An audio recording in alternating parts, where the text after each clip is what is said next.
नमस्कार, पॉलिटिकल डब्बा में आपका स्वागत है। आज बात करेंगे मैकमोहन लाइन से जुड़ी तमाम बातों की। मैकमोहन लाइन क्या है और इसका क्या महत्व है, इसके बारे में जानेंगे। भारत और चीन के सीमा विवाद को मुख्यतः 3 सेक्टरों में बांटकर देखा जाता है या पढ़ा जाता है। पश्चिमी सेक्टर, जिसमें जम्मू कश्मीर के लद्दाख और तिब्बत के सिंकियांग के बीच में जो लगभग 1170 किलोमीटर लंबी सीमा रेखा है, जिसमें पाक अधिकृत कश्मीर का जो वो भाग भी शामिल है, जिसे पाकिस्तान ने चीन को अवैध रूप से दे दिया है। फिर हम देखते हैं एक मिडिल सेक्टर, जो कि मिडिल सेक्टर उत्तराखंड और हिमाचल प्रदेश का भाग है, जिसे हम बारावती के रूप में सेक्टर के रूप में देखते हैं वहां पर। और पुश ईस्टर्न सेक्टर को हम अरुणाचल प्रदेश और सिक्किम वाले क्षेत्र को देखते हैं। सबसे पहले मध्य सेक्टर, अक्साई चीन से लेकर नेपाल के बीच यह सेक्टर फैला हुआ है, जिसमें लगभग 625 किलोमीटर की लंबी एक सीमांत है, जो भारत के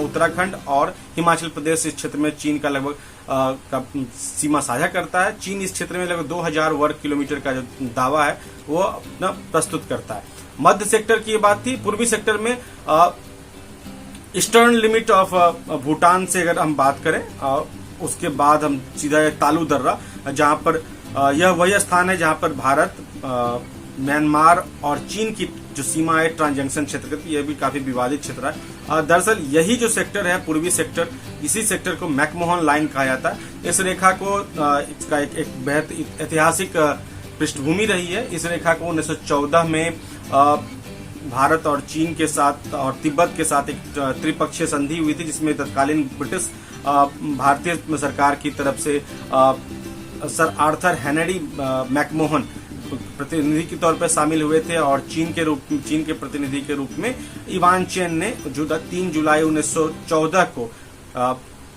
एक त्रिपक्षीय समझौते पर उन्होंने एक हस्ताक्षर किया था। इसमें कोई संदेह नहीं है कि मैकमोहन लाइन की जो मैकमोहन लाइन एक प्राकृतिक, पारंपरिक, निर्जातीय और प्रशासनिक सीमा रेखा है। इसके विस्तार की अगर बात करें तो ये बात हमें पता चलता है कि ये हिमालय की ऊंची चोटियों से लेकर सीमांत के रूप में स्थापित करता है, जो उत्तर में तिब्बतन प्लेटू या तिब्बतन पठार और सब माउंटेन रेंज के रूप में दक्षिण तक विस्तृत है। अगर हम मैकमोहन लाइन के इतिहास की, ये तो ऐतिहासिक विवेचना थी, अगर मैकमोहन लाइन की बात करें तो चीन भारत के साथ समय समय पर सीमा विवाद के रूप में हम इसको देखते हैं।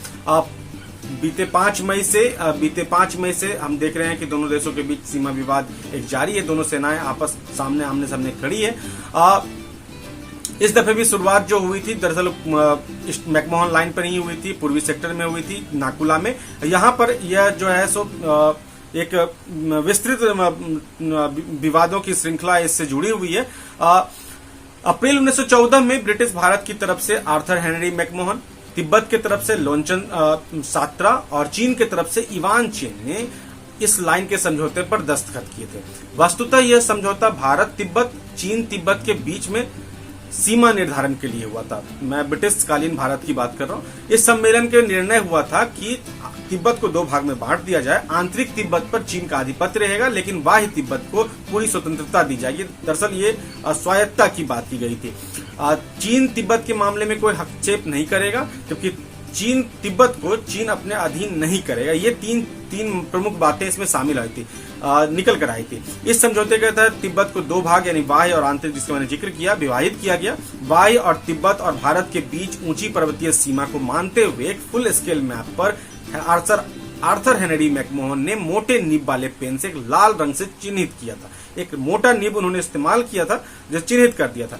1959 तक चीन जो है सीमा को मानता रहा, इस पे किसी तरह से विवाद नहीं हुआ, और जब भी कोई विवाद की नौबत आई, चीन की इसका जो है सो जिक्र करते रहा और इस पर कोई आपत्ति नहीं जताई।